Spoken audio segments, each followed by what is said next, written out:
Hi friends, I am your accounting teacher Anjali. Welcome back to my channel. आज हम बात करने वाले हैं ट्रायल बैलेंस के बारे में। तो चलिए आज का सेशन स्टार्ट करते हैं। Trial balance is the list of balances of ledger और अकाउंट्स। ट्रायल बैलेंस क्या है? ये हमारा एक लिस्ट है जिसमें कि हम लेजर या अकाउंट के बैलेंसेस को डाल रहे हैं। ठीक है, बैलेंसेस डेबिट भी हो सकते हैं और क्रेडिट भी हो सकते हैं, और किसी केस में नील बैलेंस भी हो सकता है। नील बैलेंस कब होता है? व्हेन द डेबिट और क्रेडिट दोनों साइड का टोटल इक्वल होता है, तो उस केस में नील बैलेंस होता है, और वो हम ट्रायल बैलेंस में ट्रांसफर नहीं करेंगे। क्यों नहीं करेंगे? कि भाई जीरो है तो ट्रांसफर करके क्या करना। ठीक है, so balance can be debit और क्रेडिट। डेबिट बैलेंस का मतलब क्या होता है? If the total of debit entries is greater, यानी कि जब डेबिट साइड का टोटल क्रेडिट साइड से ज़्यादा होता है तो उसे हम डेबिट बैलेंस बोलते हैं, और अगर क्रेडिट साइड का टोटल डेबिट साइड से ज़्यादा है तो उसे हम क्या बोलते हैं? क्रेडिट बैलेंस बोलते हैं। ठीक है, अब आगे देखिए।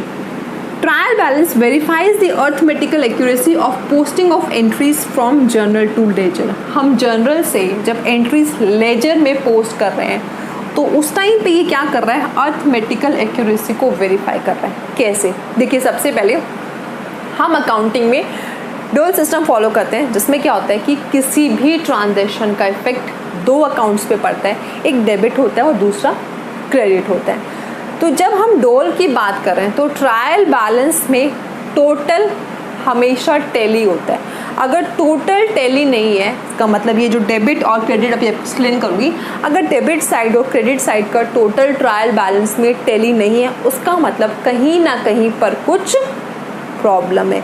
तो ये क्या कर रहा है? ये अर्थमेटिकल एक्यूरेसी को वेरीफाई कर रहा है। फॉर एग्जाम्पल, रेंट का अकाउंट हमने 1000 से डेबिट किया था, लेकिन जब हमने उसको लेजर में पोस्ट किया तो 10,000 कर दिया। तो ये वाली गलती हम कहाँ पकड़ सकते हैं? ट्रायल बैलेंस में पकड़ सकते हैं। क्यों? हमारा डेबिट और क्रेडिट साइड का टोटल टैली नहीं होगा। अब कैसे? देखो, हम बात करते हैं कि जो रेंट की जो पेमेंट थी वो हमने कैश में की थी, तो हमने क्या एंट्री पास की होगी? हमने एंट्री पास की होगी रेंट अकाउंट को डेबिट किया होगा और 2 हमने किया होगा कैश। ऐसा मैंने क्यों किया? बिकॉज रेंट एक्सपेंस है, इंक्रीज हो रहा है तो डेबिट होगा, कैश असेट है, डिक्रीज हो रही है तो क्रेडिट होगा। ठीक है, सो ये दोनों फॉर एग्जांपल 1000 और 1000 की एंट्री थी। ठीक है, रेंट अकाउंट को डेबिट किया था 1000 से और कैश को क्रेडिट किया था 1000 से। अब यहाँ से जब हमने इसको लेजर में पोस्ट किया, तो जब लेजर में बनाया तो हम दोनों लेजर अलग अलग बनाएंगे। ये रेंट है फॉर एग्जांपल और ये हमारा कैश है। तो रेंट अकाउंट को हमने कितने से डेबिट किया था? हमने किया था 1000 से, बट मैंने यहाँ पे लिख दिया टू कैश लेट्स से 10,000। ठीक है, मैंने रेंट को डेबिट किया था 1000 से, बट मैंने यहाँ पे 10,000 एंट्री की और कैश में मेरी एंट्री सही रही। तो आप देखो, जब मैं ट्रायल बैलेंस में ये एंट्रीज डालूंगी तो मेरा ये टोटल टैली नहीं होगा। एक साइड 10,000 है और एक साइड 1000, तो वो वाली एंट्री हम ट्रायल बैलेंस की हेल्प से पकड़ सकते हैं। लेकिन अगर मैं ये रेंट की जगह सैलरी में 10,000 डाल देती, अमाउंट सेम था बट अकाउंट चेंज हो गया, तो उस केस में हम ये गलती ट्रायल बैलेंस में नहीं पकड़ सकते। ट्रायल बैलेंस की हेल्प से हम सिर्फ और सिर्फ अर्थमेटिकल जो एरर्स हैं वही पकड़ सकते हैं। इसीलिए it verifies the arithmetical accuracy of posting of entries from journal to ledger. Next, it helpfuls in preparation of trading account, profit and loss account and balance sheet. देखो, जब हमने ट्रायल बैलेंस प्रिपेयर कर लिया तो हमारे पास जितने भी laser थे उन सब का बैलेंस एक साथ मिल जाएगा हमें। तो उस केस में हमारे लिए वहाँ से बैलेंस शीट बनाना या प्रॉफिट एंड लॉस अकाउंट बनाना ज़्यादा इजी हो जाएगा, रादर कि हम अलग अलग लेजर से बैलेंसेस ले रहे हैं। अब देखिए इसका फॉर्मेट कैसे होता है।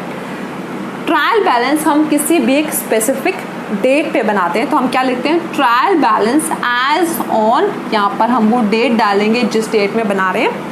उसके बाद हेड ऑफ अकाउंट्स, जो भी हमारे अकाउंट है, whether it is salary, rent, creditors, debtors, cash, bank overdraft. उसके बाद लेजर फोलियो, डेबिट, जिस भी हेड ऑफ अकाउंट का बैलेंस डेबिट है वो हम यहाँ लिखेंगे, और अगर क्रेडिट है तो हम क्रेडिट के नीचे लिखेंगे। उसके बाद हम इनका टोटल कर देते हैं। इसका एक क्वेश्चन मैं आपको नेक्स्ट सेशन में एक्सप्लेन करूँ।